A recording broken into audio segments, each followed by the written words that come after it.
Olá! Na aula de hoje nós falaremos sobre a prosa da segunda fase do modernismo brasileiro.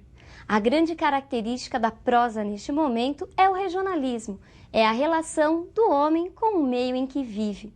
Esse regionalismo já estava presente há muito tempo, lá na época do romantismo, só que agora ele ganha um novo tom, uma nova feição, principalmente pelo contexto histórico e pelas características dos autores deste momento.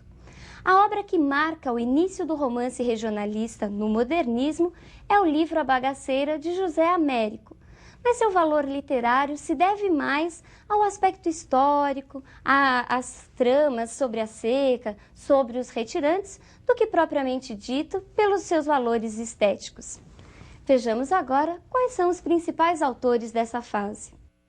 Raquel de Queiroz, Graciliano Ramos, Jorge Amado, Érico Veríssimo e José Lins do Rego. Basicamente, esses autores se dedicaram ao regionalismo do Nordeste do país, falando da seca, do cangaço, das dificuldades e misérias enfrentadas pelo povo dessas regiões, região Norte e região Nordeste. Mas nós temos um autor, Érico Veríssimo, que se dedica mais à região sul do país, falando das relações do homem com a paisagem natural. Assim como nós encontramos na poesia modernista a figura feminina de Cecília Meirelles, nessa geração, na prosa, nós também encontramos uma grande figura. Vejamos quem é a grande figura feminina da prosa modernista. Raquel de Queiroz foi a primeira mulher a se eleger imortal na Academia Brasileira de Letras. Suas obras regionalistas destacam-se pela reflexão sobre a figura feminina numa sociedade patriarcal. Em O 15, a autora narra as histórias vividas por uma família que enfrenta uma grande seca. Há neste texto várias reflexões, várias descrições sobre o campo, a paisagem seca da região Nordeste. A figura feminina também é um ponto central na obra da autora. Destacam-se entre essas personagens femininas Conceição em O 15 e Maria Bonita em Um Lampião. Vejamos agora a imagem de Graciliano Ramos, importante figura dessa segunda fase. Graciliano Ramos é considerado pela crítica de uma maneira geral o melhor ficcionista dessa segunda fase da prosa modernista. Sua obra é marcada pela ausência de sentimentalismo, por uma linguagem direta, concisa, os vocábulos são precisos. Entre seus livros principais destacam-se São Bernardo e Memórias do Cárcere. Memórias do Cárcere é um romance autobiográfico em que o autor narra as dificuldades vividas durante o período da prisão. Realmente, Graciliano Ramos ficou preso em virtude das complicações que teve com a ditadura de Vargas. O próprio Graciliano apresentou algumas ligações com o Partido Comunista, o que provocou sua prisão. Já em São Bernardo, nós encontramos a história de Paulo Honório, o rico proprietário da fazenda São Bernardo. Neste texto, Graciliano faz uma reflexão sobre o processo de coisificação do homem, que muitas vezes volta-se mais para o ter do que para o ser. Vejamos agora as próximas imagens que trazem o tema central de um livro muito importante deste autor. Menino Morto e Família de Retirantes, ambos de Cândido Portinari, apresentam o tema central de Vidas Secas, grande livro de Graciliano Ramos. Vidas Secas narra a história de uma família de retirantes que deixa sua terra atingida por uma forte seca. A família é composta por Sinhá Vitória, a mãe, Fabiano, o pai, 2 filhos, apenas chamados de menino mais velho e menino mais novo, e os animais, o papagaio e a conhecidíssima cachorra-baleia. Vejamos agora um trecho em que narra o início da saída desta família. A caatinga estendia-se de um vermelho indeciso salpicado de manchas brancas que eram ossadas. O vôo negro dos urubus fazia círculos altos em redor dos bichos moribundos. Anda, excomungado! O pirralho não se mexeu, e Fabiano desejou matá-lo. Tinha o coração grosso, queria responsabilizar alguém pela sua desgraça. A seca aparecia-lhe como um fato necessário, e a obstinação da criança irritava-o. Certamente este obstáculo miúdo não era o culpado, mas dificultava a marcha, e o vaqueiro precisava chegar, não sabia onde. Pelo espírito atribulado do sertanejo, passou a ideia de abandonar o filho naquele descampado. Pensou nos urubus, nas ossadas, coçou a barba ruiva e suja e, resoluto, examinou os arredores. Sinhá Vitória estirou o beiço indicando vagamente uma direção e afirmou com alguns sons guturais que estavam perto. Fabiano meteu a faca na bainha, guardou-a no cinturão, acocorou-se, pegou no pulso do menino que se encolhia, os joelhos encostados no estômago, frio como um defunto. Aí a cólera desapareceu e Fabiano teve pena. Impossível abandonar um anjinho aos bichos do mato.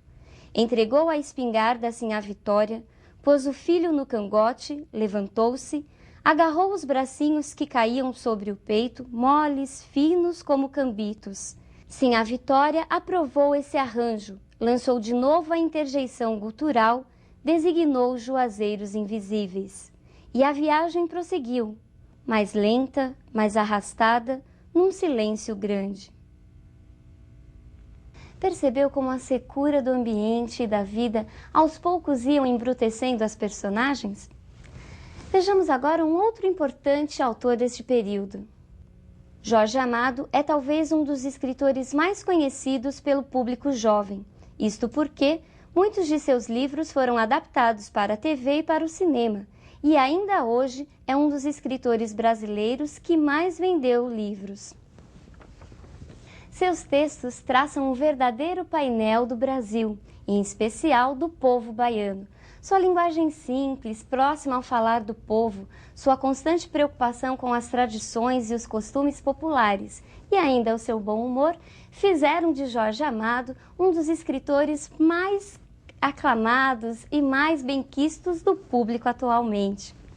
Sua obra é frequentemente dividida em função da temática. Assim nós temos Romances da Bahia, que retratam a vida das classes oprimidas na urbana Salvador. São livros de denúncia das desigualdades sociais. Entre eles, destaca-se Capitães da Areia.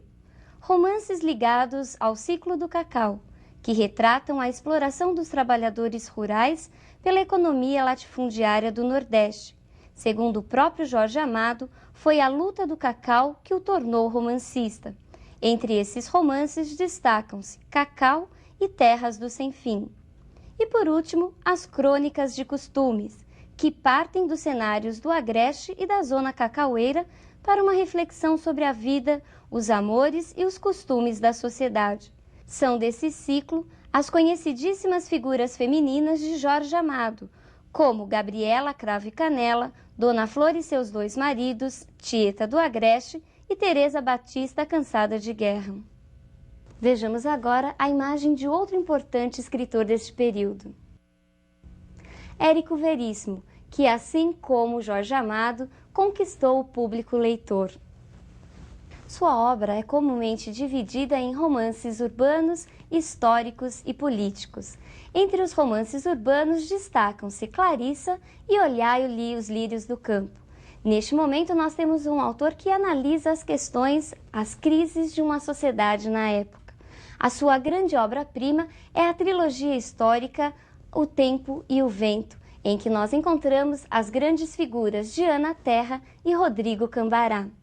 E é dele também o conhecidíssimo Incidente em Antares, um romance político que mistura o plano real com o plano imaginário.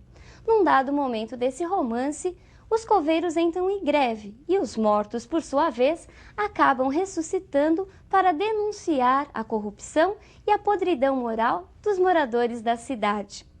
Esse romance é a marca realmente entre o ficcional, entre o imaginário e o real. Vejamos agora o último grande escritor desse período. José Lins do Rego, à direita, sem chapéu e de óculos, foi um apaixonado por futebol. Nessa foto, tirada no Maracanã, ele assistia ao jogo de seu time predileto, o Flamengo do Rio de Janeiro. José Lins do Rego foi um autor muito identificado com o povo e com a sua região. Suas obras retratam basicamente as atividades, as coisas que aconteciam relacionadas às fazendas produtoras de cana-de-açúcar. Ele fala da decadência dos engenhos e da decadência da estrutura patriarcal. Vejamos agora um trecho de uma das suas principais obras, Menino de Engenho. Coitado do Santa Fé, já o conheci de fogo morto, e nada é mais triste do que engenho de fogo morto. Uma desolação de fim de vida, de ruína, que dá à paisagem rural uma melancolia de cemitério abandonado. Na bagaceira crescendo, um mata-pasto de cobrir gente, o melão entrando pelas fornalhas, os moradores fugindo para outros engenhos, tudo deixado para um canto, e até os bois de carro vendidos para dar de comer aos seus donos. Ao lado da prosperidade e da riqueza do meu avô, eu vira ruir, até no prestígio de sua autoridade, aquele simpático velhinho que era o coronel Lula de Holanda, com seu Santa Fé caindo aos pedaços. Cuidado, não confunda a expressão fogo morto que aparece nesse texto. Na realidade, Fogo Morto também é um outro romance deste escritor. Bom, pessoal, na aula de hoje nós falamos um pouco da prosa modernista da segunda fase. Por hoje é só, um grande abraço e até a próxima aula em que veremos o que acontece na terceira fase. Um abraço e até lá!